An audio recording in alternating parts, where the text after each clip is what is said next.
voulez en savoir plus sur le harcèlement qu'a subi Camille et la grande révolte de Kylian Mbappé sur Twitter? Vous êtes au bon endroit. Et j'envoie ça juste après le générique.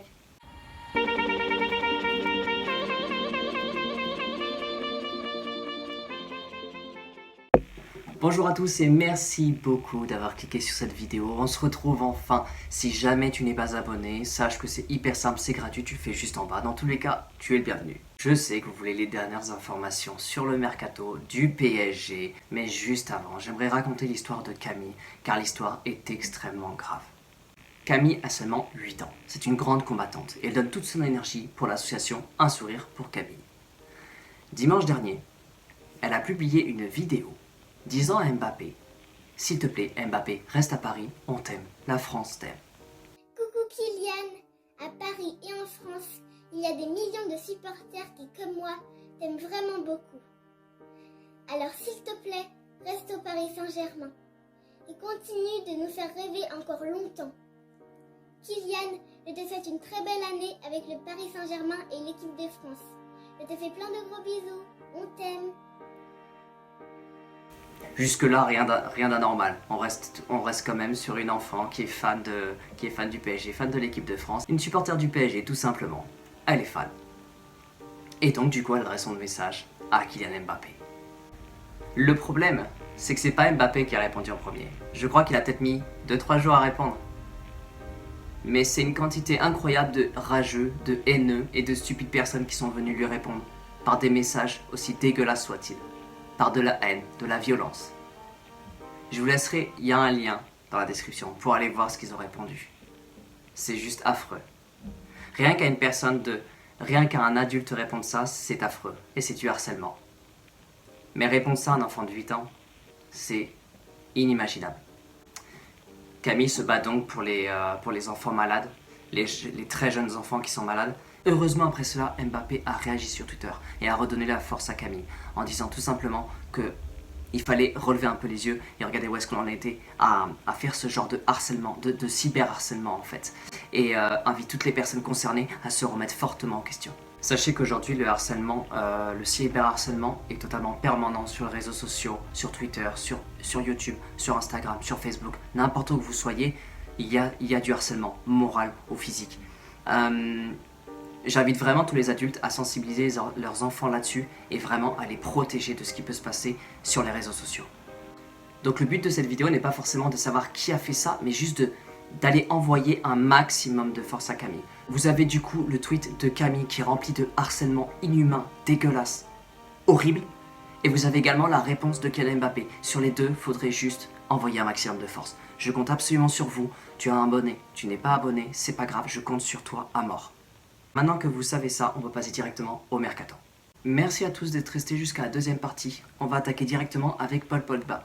Paul Pogba, j'ai déjà fait une vidéo là-dessus, juste avant-hier, il y a 2 jours. Ça se concrétise de plus en plus. Maintenant, les journalistes se commencent à imaginer un mariage entre le PSG et Pogba, dans le sens où les deux fonctionneraient parfaitement. Du côté du FC Barcelone, Dembélé veut absolument partir. Le Barça tente à tout prix de le renouveler car il ne veut pas le voir partir pour 0 € en juillet.